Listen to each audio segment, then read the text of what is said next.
Ananya's Nana Nani Homes, a paradise for senior citizens. Holidays nale adu namma GT Holidays da, South India's #1 travel brand. Shri Vijaya stores பூஜை அன்பளிப்பு மற்றும் அலங்கார பொருட்கள் 49 வருட பக்தி மனம் கமிழும் ஒரு பாரம்பரிய கடை. தசமகா வித்யா அந்த ஒழுங்குல முதல் தேவியா காளி மாதா. அருமையான கேள்வி, யாரும் கேட்டதே இல்லை. காளியில் தொடங்கி கமலாத்மிகா என்று சொல்லக்கூடிய மகாலட்சுமியில முடியுது. காளி எளிதில் வசப்படக்கூடியவர். நீங்க பாத்தீங்கன்னா விக்ரமாதித்தன் பட்டி போய் வரம் வாங்கிட்டு வந்த 2000 வருடம் வாழணும்னு சொல்லிட்டு இவர் 1000 வருடம் தான் வரம் வாங்கியிருக்காரு. அந்த நாடாரும் மாதம் காடாரும் மாதமாக மாற்றுகின்றார். காளியை பொறுத்த வரைக்கும் நீங்க வெறும் காளின்னு நினைச்சிடாதீங்க. 18 விதமான காளிகள் இருக்கு, காளி வழிபாடு இருக்கு. ஒவ்வொரு இடத்திலும் ஒவ்வொரு விதமாக வழிபடுகின்றார்கள். காளி தந்திரம் நீங்க பாருங்களேன், மந்திரம். அந்த மந்திரத்தை தந்திரமா எந்திரத்துல சக்கரம்னு சொல்றோம் இல்லையா, அந்த சக்கரம் எப்படி செயல்படும்? காளி வழிபாடு மிக மிக மிக மிக எளிமையானது, பயமே தேவையில்லை. காளி ஏன் சிவனை மிதித்துக் கொண்டிருக்கின்றார்? காளி ஏன் இப்படி அகோர வடிவத்தில் இருக்கின்றார்? மகா நிர்வாணியா இருக்கின்றார். ஒரு ஆண் தெய்வத்தை வழிபடுறதுக்கு முறை இருக்கு, பெண் தெய்வத்தை வழிபடுறதுக்கு முறை இருக்கு. ஆண் தெய்வத்தை வழிபடணும் அப்படின்னா பாதார விந்தம் காலில் தொடங்கணும். காளிக்கு பிடித்தமானது அஷ்டமி, பஞ்சமி. இந்த நாட்கள்ல கொஞ்சம் மஞ்சள் எடுத்துக்கலாம். மஞ்சளை நல்லா, அதுவும் விரலி மஞ்சள்னு சொல்லுவாங்க. அந்த மஞ்சளை நல்லா எடுத்து பிடிச்சி வச்சு ஒரு குங்குமம் வச்சுட்டு ஒரு வெற்றிலையில வைத்துட்டு ஸ்ரீசக்கரத்தில் நடுவில் ஒரு சின்ன வட்டம் மாதிரி இருக்கும், அதை அப்படியே தூக்கிட்டீங்கன்னா மகா மேரு. அதுதான் பிந்துன்னு பேரு. ஒவ்வொரு சக்தி உபாசகனும் தன்னுடைய அந்திம காலத்தில் இந்த ஆத்மா என் தாயின் திருவடியில போய் லயமாயிடும். ஐபிசி பக்தி நேயர்களுக்கு இனிமையான நேரத்து வணக்கங்கள். இன்று அஸ்ட்ராலஜர் சோழி பிரசன்ன ஜோதிடர் அண்ணன் சுவாமி அவர்கள் நம்மோட இருக்கிறார். அவரிடம் நிறைய விஷயங்களை கேட்டு தெரிஞ்சுக்கலாம். ஐயா வணக்கம். வணக்கம்மா. காளி மாதா நம்மளுடைய தசமகா வித்யால முதல் தேவியா வராங்க. ஏன் தசமகா வித்யா அந்த ஒழுங்குல முதல் தேவியா காளி மாதா? அருமையான கேள்வி, யாரும் கேட்டதே இல்லை. காளியில் தொடங்கி கமலாத்மிகா என்று சொல்லக்கூடிய மகாலட்சுமியில முடியுது. காளி எளிதில் வசப்படக்கூடியவர். நீங்க பாத்தீங்கன்னா விக்ரமாதித்தன் பட்டி போய் வரம் வாங்கிட்டு வந்த 2000 வருடம் வாழணும்னு சொல்லிட்டு இவர் 1000 வருடம் தான் வரம் வாங்கியிருக்காரு. அந்த நாடாரும் மாதம் காடாரும் மாதமாக மாற்றுகின்றார். அந்த தெய்வம், நான் வாழ்ந்தது போதும் தாயே, நான் உன்னை அடைகிறேன் என்று உயிரையும் துச்சமாக மதித்து முழுமையாக எவனொருவன் சரணடைகின்றானோ, முழுமையாக சரணடையலாமா, சும்மா ஏனோ தானோலாம் இல்லாமல் முழுமையாக தன்னை அவரிடம் ஒப்படைப்பவன் மட்டுமே காளி எளிதில் வசப்படுவாள். அதேமாதிரி தசமகா வித்தையை நீங்கள் நெருங்கணும்னா காளிங்கிற கதவு, அந்த கதவு திறந்தால் மட்டும்தான் மற்ற வித்தைகளை நீங்கள் ஒன்று ஒன்றா போக முடியும். காளி வித்தைனே பேர். காளியை பொறுத்த வரைக்கும் நீங்கள் வெறும் காளின்னு நினச்சிடாதீங்க. காளியில் கிட்டத்தட்ட 18 காளி இருக்காங்க. 18 விதமான காளிகள் இருக்குது, காளி வழிபாடு இருக்குது. ஒவ்வொரு இடத்திலும் ஒவ்வொரு விதமாக வழிபடுகின்றார்கள். விக்ரமாதித்தர் வழிபட்ட உஜ்ஜாயினி காளி, நம்ம ராமகிருஷ்ண வழிபட்ட தட்சிண காளி, இப்படி ஒவ்வொரு காளி வழிபாடும் இருக்கின்றது. அதுக்கான குரு இருக்காங்க, வழிபாட்டு முறைகள் இருக்குது. அதனால் பேரே உண்டுமா. தசமகா வித்தைக்கு முதல்ல காளி தந்திரம்னு பேர். காளி தந்திரம் நீங்கள் பாருங்களேன், ஒரு மந்திரம். அந்த மந்திரத்தை தந்திரமாக எந்திரத்தில் சக்கரம்னு சொல்கிறோம் இல்லையா, அந்த சக்கரம் எப்படி செயல்படும்? யாரோ காசு கொடுக்குறாங்க, வாங்கி வீட்டிலையோ கடையிலையோ மாட்டினாலும் வேலை செய்யாது. ஒரு மந்திரம், அந்த மந்திரத்தை தந்திரமாக அதை எந்திரத்தில் ஏற்றி வழிபாடு பண்ணினால் மட்டும்தான் வித்தை. அதுக்கு தான் காளி தந்திரம்னு பேர். காளி வழிபாடு மிக மிக மிக மிக எளிமையானது, பயமே தேவையில்லை. காளி ஏன் சிவனை மிதித்து கொண்டிருக்கின்றால்? காளி ஏன் இப்படி அகோர வடிவத்தில் இருக்கின்றால்? மகா நிர்வாணியாக இருக்கின்றார்? ஆராய்ச்சி வேண்டாமா. ஒரு ஹோட்டலுக்கு போகிறீங்க, சாப்பிட்றீங்க, அதோடு நிறுத்திக்கணும். அதை விட்டு அடுப்பங்கரை எட்டி பார்த்தீங்கன்னா அது சாப்பிட்றதுக்கான சூழ்நிலை வராது இல்லையா. இறை வழிபாடு, என் குரு என்னை என்ன சொல்கிறாரு அந்த வழிபாட்டில் நீங்கள் போகலுமே ஒழிய இல்லை. என்னுடைய வாழ்க்கையில் நான் எத்தனையோ பேர்களுக்கு மந்திர தீட்சைகள் கொடுக்கலான்னு முயற்சி பண்ணேன். அதுக்கான வாய்ப்பு எனக்கும் அமையலை, அவங்களுக்கும் அமையலை. காரணம் என்ன? ஒரு தீட்சைனா என்னன்னு தெரிஞ்சுக்கணும். அதுலேயும் காளி தீட்சையை நீங்கள் அவசியம் தெரிஞ்சுக்கணும்.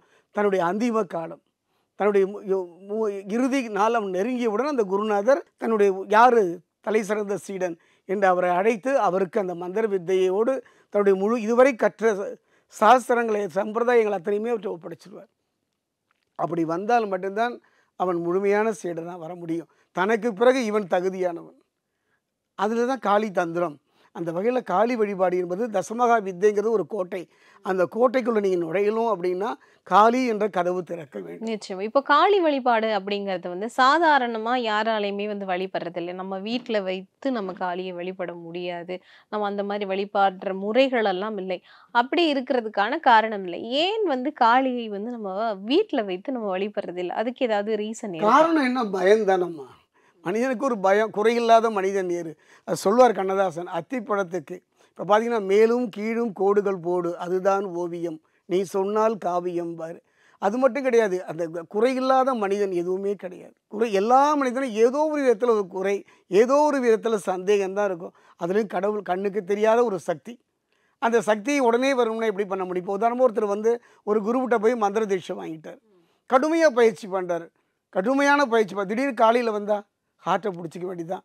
அப்படிப்பட்ட வடிவத்தை நீங்கள் பார்க்கணும் தாங்கணும்னா படிப்படியாக கொஞ்சம் கொஞ்சம் மெல்ல மெல்ல நிதானமாக தான் அந்த வழிபடுத்திக்கலாம். கண் மூக்கு அதான் சொல்லுவாங்க. அதை ஒரு ஆண் தெய்வத்தை வழிபடுறதுக்கு முறை இருக்குது, பெண் தெய்வத்தை வழிபடுறதுக்கு முறை இருக்குது. ஆண் தெய்வத்தை வழிபடணும் அப்படின்னா பாதார விந்தம் காலில் தொடங்கணும்.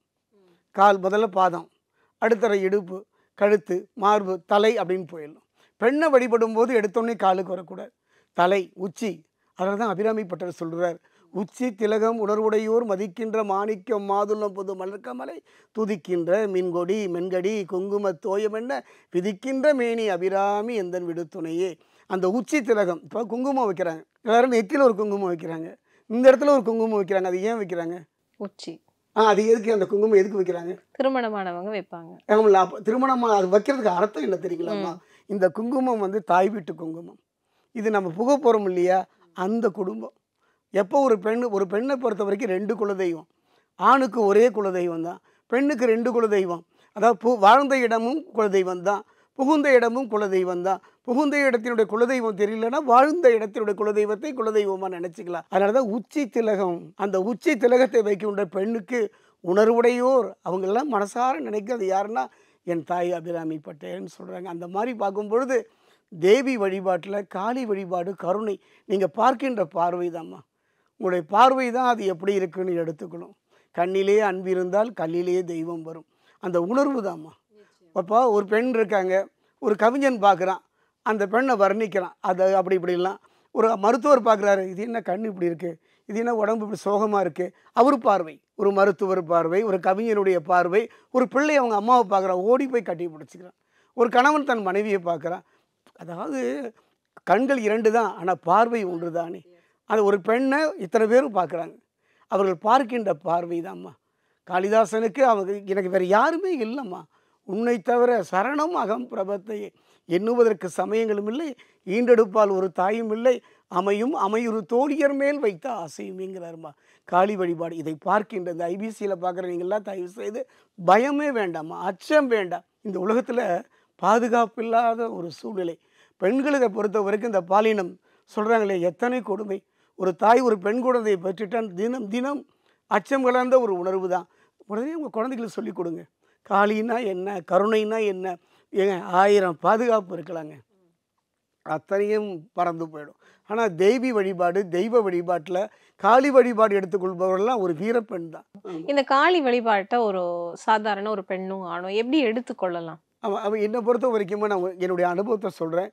இன்றைய காலகட்டத்தில் குருவை தேடியோ காசு கொடுத்தோ பணம் கொடுத்தோ இங்கெல்லாம் போய் அலையவே வேண்டாம்மா. என்னுடைய ஒரு நண்பர் சொல்கிறார், எனக்கு ஒரு ஆசை, சன்னியாசம் வாங்கிக்கணும்.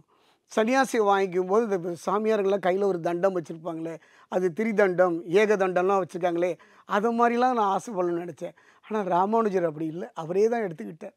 ஆதிசங்கரர் அவர் தான் எடுத்துக்கிட்டார். ஒரு பெண்ணுக்கு, திருமணமான பெண்ணுக்கு கணவன் தெய்வம் தான், கணவனே தெய்வம் தான். ஆனாலும் மனதுக்குள்ளே என்னுடைய அனுபவம், காளிக்கு பிடித்தமானது அஷ்டமி, பஞ்சமி.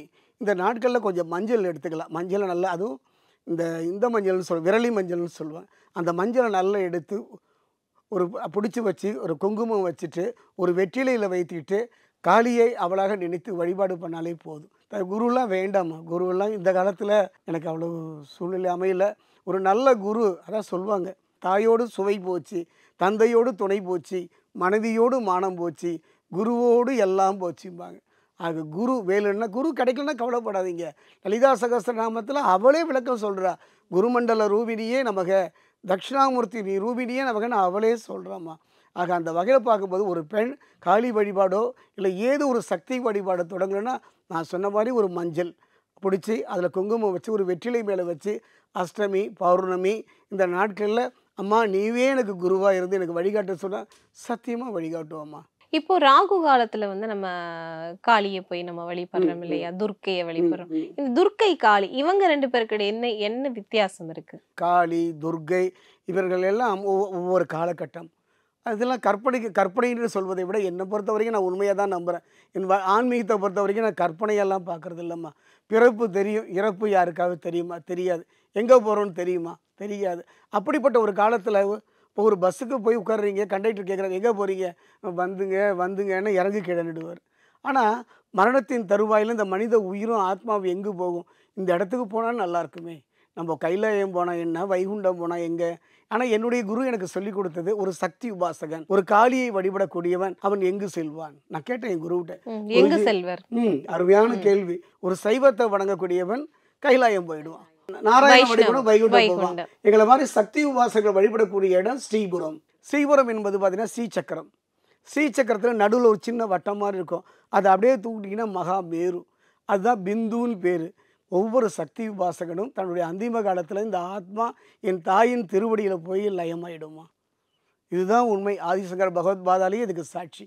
அதாவது ஒரு சக்தி உபாசகன் சத்தியமாக போய் சேரக்கூடிய இடம் என் தாயின் திருவடி தான்.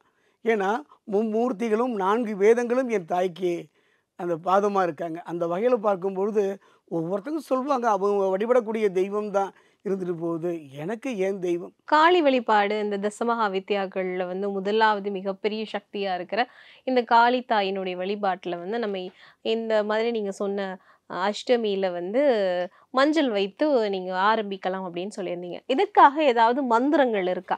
அந்த மந்திரத்தை சாதாரணமானவர்கள் உச்சரிக்கலாம்? இந்த கேள்வி நிறைய பேருக்கு இருக்கு, பயம் உச்சரிச்சா ஏதாவது பிரச்சனை ஆயிடுமா அப்படின்னு சொல்லி. இந்த காளி மந்திரத்தை யாரெல்லாம் உச்சரிக்கலாம், எப்படி உச்சரிக்க வேண்டும், அதுக்கான அனுஷ்டானங்கள் என்ன, அந்த மந்திரம் என்ன? இப்போ உதாரணமாக ஒரு மந்திரம்னா அதை உருவாக்கினவன் கர்த்தா இருப்பான், அந்த மந்திரத்துக்கு ஒரு ரிஷி இருப்பார். இப்போ பிரத்யங்கரா மந்திரம் அப்படின்னு எடுத்திங்கன்னா ஒரு காளி தான், அதர்வண பத்ரகாளி. அந்த அதர்வண பத்ரகாளியுடைய மூல மந்திரம் ஓம் ஷம் பஷ ஜுவாலா ஜிக்வே கராலதம்ஸ்டே பிரத்யங்கரே ஷம் கிரீம் ஓம் பட். இது ஒரு மந்திரம். இது மந்திரம் நமக்கு தெரியும். ஆனால் இந்த மந்திரத்தை உருவாக்கினவர் யாருன்னா 2 பேருமா, பிரத்யங்கரஸ் அங்கரஸ் 2 ரிஷிகள் சேர்ந்து உலக நலனுக்காக ஒரு மந்திரத்தை உருவாக்குறாங்க. அந்த அப்போ உருவாக்கும் போது மந்திரம் மட்டும் உருவாக்கல, அந்த மந்திரத்துக்கான ஒரு தேவி அவள் தான் பிரத்யங்கரா. பிரத்யங்கரஸ் அங்கரஸ் அந்த நாமத்தோடு கூடிய தேவி பிரத்யங்கரா. இந்த மந்திரத்துக்கு அனுஷ்டுப் உண்டு, சந்தஸ் உண்டு. எப்படி உச்சரிக்கணும், மந்திரத்தை தவறாக உச்சரிக்கக்கூடாதுன்னு சொல்லுவாங்க. நீங்களாம் பார்த்தீங்கன்னா அந்த காலத்தில் மந்திரவாதிகள் இருப்பாங்க, மகா மாந்திரியர்கள், துர்மந்திரவாதிகள். துர்மந்திரவாதம் பண்ணக்கூடியவங்களாம் எடுத்தவொடனே என்னதுக்குள்ள பண்ணுவார் மகாராஜா? அடிக்க மாட்டார், உதைக்க மாட்டார், ஜெயிலெல்லாம் போட மாட்டார், பல்லெல்லாம் உடைச்சிருவாங்க. ஏன் பல்ல உடைச்சான்னா ப்ரொனவுன்சியேஷன், உச்சரித்தல். அப்போ அவங்களால உச்சரிக்க முடியும், மந்திர உச்சாடனம் பண்ண முடியாது. ஒரு மந்திரத்தில் அக்ஷர லட்சம் உச்சரிக்கணும். இப்போ உதாரணமாக காயத்ரின்னா 24 லட்சம், அதை உச்சரித்தா தான் அந்த மந்திரம் உயிர் பெறும். இத்தனை கோடி ஜபம் பண்ணால் தான் அது இயங்கும். ஒரு மந்திரம் அந்த மந்திரத்துக்கு உயிர் கொடுக்கணும், அந்த மந்திரத்தை இயங்க வைக்கணும், அப்புறம் நம்ம லட்சியத்தை நோக்கி நகர்த்தணும். ஒரு மந்திரத்துக்கு 3 இருக்குமா, அப்போ அந்த மந்திரத்துக்கான ரிஷி இருக்காங்க, சந்தஸ் இருக்கும், அனுஷ்டுப் இருக்கும். ஒரு மந்திரத்துக்கு இத்தனை கருத்தா. நீங்கள் நினைக்கிற மாதிரி ஓம் நம சிவாயா, இப்போ ஓம் நம சிவாயா அற்புதமான முடிவே அதுதானம்மா. அந்த ஓம் நம சிவாயா அப்படின்னு சொன்னால் மட்டும் போகாது, சிவய நம என் நம சிவ சிவ என்ன வய நமசி திருமூலர். ஒரு மந்திரத்தை இப்படியும் அப்படியும் மாற்றி மாற்றி சொல்வதன் மூலமாக அதோடைய வேகத்தை அதிகரிக்கலாம், அதன் சக்தியை எளிதில் பெறலாமா. ஓம் நமோ நாராயணாய அதுவும் சொல்லலாம். ஓம் நமோ பகவதே வாசுதேவாய, ஓம் நமோ பகவதே விஷ்ணுமாய. நிறைய மந்திரங்களை மகான்களும் ரிஷிகளும் அள்ளி கொடுத்துட்டு போயிருக்காங்கம்மா. ஆனால் நம்ம மனம்தான் அதில் லயமாகிறது இல்லை. நம்ம காளியினுடைய உபாசனைக்கான அந்த மந்திரத்தை, மூல மந்திரத்தை, காளிக்கு வந்து நிறைய வழிகாட்டு மந்திரங்கள் இருக்குமா. காளியை பொறுத்த வரைக்கும் நீங்கள் எதை எடுத்துக்கிறீங்க, இப்போ மனிதனை பொறுத்த வரைக்கும் எதை எடுத்துக்கிறாங்க, தன்னுடைய பிரச்சனை தீரும். முதல்ல பிரச்சனை தான். எனக்கு காளி நேரில் தோண்டி உனக்கு ஞானம் வேணுமா அப்படின்னு கேட்டால் எத்தனை பேர் கேட்பாங்க? அதெல்லாம் எனக்கு இருக்குதுங்க, இப்போ இன்றைக்கி பிரச்சனை இஎம்ஐ கட்டலாம், இன்றைக்கி என் பிரச்சனை தீரலும், என் கஷ்டம் தீரலும், அதுக்கு ஏதாவது வழி, அதை தான் கேட்பார்கள். அது தப்பு கிடையாது, உண்மைதானே. பசிக்குது, முதல்ல ஒருத்தர் பசின்னு வந்து கேட்கும்போது அவனுக்கு உணவு கொடுக்கணும், பசிச்சதுக்கப்புறம் கொஞ்சம் தூங்கணும். சரி கொஞ்சம் நேரம் தூங்கினதுக்கப்புறமா அவனுக்கு சொன்னீங்கன்னா அது புரிபடும். பசியோடு இருப்பவனுக்கு பக்தி வராதும்மா, பசியோடு இருப்பவன் ஞானத்தை நோக்கி நகர முடியாது. அதனால தான் பெரியவங்க என்ன சொல்லியிருக்காங்கன்னா, அந்த கொஞ்சம் கொஞ்சமாக அவனுடைய அடிப்படை தேவைகளை பூர்த்தி பண்ணணும். அதில் முதலாக நிற்கக்கூடியவே என் தாய் காளி. சில மந்திரங்கள் இருக்குமா, சில மந்திரங்களுக்கு குருவே தேவையில்லை. அப்படி ஒரு மந்திரம் எங்களுடைய நேயர்களுக்காக நீங்க சொல்ல இப்போ முடியும்? உதாரணமாக ஒரு மந்திரம் சொல்கிறேனே, இது சொல்லிட்டு அதுக்கு வர ராம ராம ராமேதி ரமி ராமே மனோரமே சகசிரநாம தத்துல்யம் ராம நாம வரானனே. இது மந்திரம். இது எதுக்கு மந்திரம்? விஷ்ணு சகசிரநாமம் அந்த 1000ம் சொல்ல முடியாதவர்கள் இதை சொன்னால் மட்டுமே போதும். சொல்கிறாங்களே திருப்பதிக்கு போக முடியாமல் இங்கு செய்தாலே போதுங்கிற மாதிரி இது சொன்னாலே போதுங்கிறாங்க. என்னுடைய அனுபவத்தில் காளிக்கு ஒருபாடு மந்திரம் உண்டு. ஓம் பகவதி கௌரி பஞ்சாட்சரி சர்வலோக வசிகரி மாயா மோகினி ஐம் க்ளீம் சௌ பகலத ஸ்வாகா. இதை மனப்பாடம் பண்ணணும், இதை சரியாக உச்சரிக்கணும், இதில் மனம் ஈடுபடணும் இல்லையா? அதனால் இந்த மாதிரி நிறைய இருந்தாலும் கூட எளிமையான மந்திரம், ரொம்ப ரொம்ப அற்புதமான மந்திரம். அதாவது கேரளா மலையத்துவ தேசம் பரசுராம கஷேத்திரம் தேவியருடைய வழிபாடு இன்றைக்கி கொஞ்சம் நின்றுக்கிட்டு இருக்குமா. என்னுடைய அனுபவத்தில் கொடுங்கல்லூர் பகவதியாக இருக்கட்டும், பனையனார்காவு பத்ரகாளியாக இருக்கட்டும், முண்டக்காயம் தேவியாக சிறுவள்ளிக்காவு பத்ரகாளியாகட்டும், எத்தனையோ ஆலயங்கள் தமிழ்நாட்டில் மட்டுமல்ல, தமிழ்நாட்டில் என் தாய் சமயபுரத்தாளுக்கு ஈடாக, தஞ்சை முத்துமாரியம்மனுக்கு ஈடாக எத்தனையோ தேவதைகள் இருந்தாலும் கூட ஒரு காளிக்கான ஒரு மந்திரம் நீங்கள் கேட்டதுனால சொல்கிறேன். குருவே வேண்டாம், அம்பாலேயே குருவாக நினச்சி ஒரு வெள்ளிக்கிழமை, ஒரு பௌர்ணமி, ஒரு அஷ்டமி இந்த நாட்களில் சொல்லலாம். என்ன சொல்கிறேன், ஒரு அருமையான மந்திரம் சொல்லித்தர பாருங்கள். ஓம் ஐம் க்ரீம் காளிகாயே நமக. ஓம் ஐம், ஐம்ங்கிறது சரஸ்வதி பீஜம், க்ரீம்ங்கிறது புவனேஸ்வரி பீஜம். ஒரு மந்திரம் இருந்தால் இது இருக்கணும், பீஜம் இருக்கணும். விதையில்லாத மந்திரம் முளைக்காது. ஓம் ஐம் க்ரீம் காளிகாயே நமக. ஓம் ஐம் க்ரீம் காளிகாயே நமக. ஓம் ஐம் க்ரீம் காளிகாயே நமக. இதுதான் காளியினுடைய 834 காளிக்கும் மூல மந்திரம் இதுதான். இந்த மந்திரத்தில் அச்சரத்தை மாற்றி போடலாம். க்ரீம் எங்கே போடலாம், க்ளீம் எங்கே போடலாம், ஷம் எங்கே போடலாம், மாற்றி மாற்றி மாற்றி பிரயோகம் பண்ணிக்கலாம். ஆனாலும் ஓம் ஐம் க்ரீம் காளிகாயே நமகன்னு ஒரு, அதாவது ஒரு என்னுடைய அனுபவத்தில் ஒரு 4 வேலுமா, 4ம் கோலும் வருவது போல் யாரும் செய்ய மாட்டாங்க. அஷ்டமி என்பது என் தாய் பத்ரகாளிக்கே உரிய நாள், பஞ்சமி என்பது வாராகிக்கு வந்த நாள். இந்த நாளில் காலையில் எந்திரிச்சு எந்த மந்திரமுமே 2 நேரம் உச்சரித்தா தோஷங்கள் இல்லை. ஒன்று சூரியன் வருவதற்கு முன், இன்னொன்று மதியானம் 12 மணி. அது பேர் அபராஞ்சித வேலைன்னு சொல்லுவாங்க. அபராஞ்சித வேலை. அந்த 12 மணிக்கு சரியாக உட்காந்து இந்த மந்திரத்தை அம்பாலேயே குருவாக ஏற்றுக்கிட்டு சொல்லலாம். ஓம் ஐம் க்ரீம் காளிகாயே நமக. இந்த மந்திரத்தை ஜபிக்க ஜபிக்க ஆத்மார்த்தமா, பூ இல்லை பழம் இல்லை தேவையில்லைம்மா, கண்ணில் 2 சொட்டு கண்ணீர் வருதில்ல, அம்மா என்று கண்ணீரை செலுத்தினாலே போதும், ஏற்றுக்கொள்வார் பராசக்தி. அதாவது கீதையில் கண்ணன் சொல்கிற, அர்ஜுனா நான் இவ்வளோ பெரிய கீதை நான் உனக்கு சொல்லிட்டேனே, எனக்கு எதாவது கொடுக்க முடியுமாங்கிற. இது போர்க்களம். சரி கொஞ்சம் தண்ணி வாய்ப்பு இல்லை, சரி மலர் சந்தர்ப்பமே இல்லை, சரி ஒரு கனி நினைக்கவே முடியாது. அப்போ கண்ணிலேருந்து வர 2 சொட்டு கண்ணீரை தர முடியுமா? கடவுள் அதுதாம்மா. நாம தாமா அதையும் இதையும் வச்சு வழிபாடு பண்ணி அதை ஒரு ஆடம்பரமாக கொண்டு போகிறோம். ஐபிசி பக்தி பரவசம் 2025 இம்முறை திருவண்ணாமலையில் அனைவரும் வருக, அனுமதி இலவசம். Ananya's Nana Nani Homes, a paradise for senior citizens. Holidays-nale அது நம்ம GT Holidays தான், South India's #1 travel brand. Shri Vijaya stores பூஜை அன்பளிப்பு மற்றும் அலங்கார பொருட்கள் 49 வருட பக்தி மனம் கமிழும் ஒரு பாரம்பரிய கடை.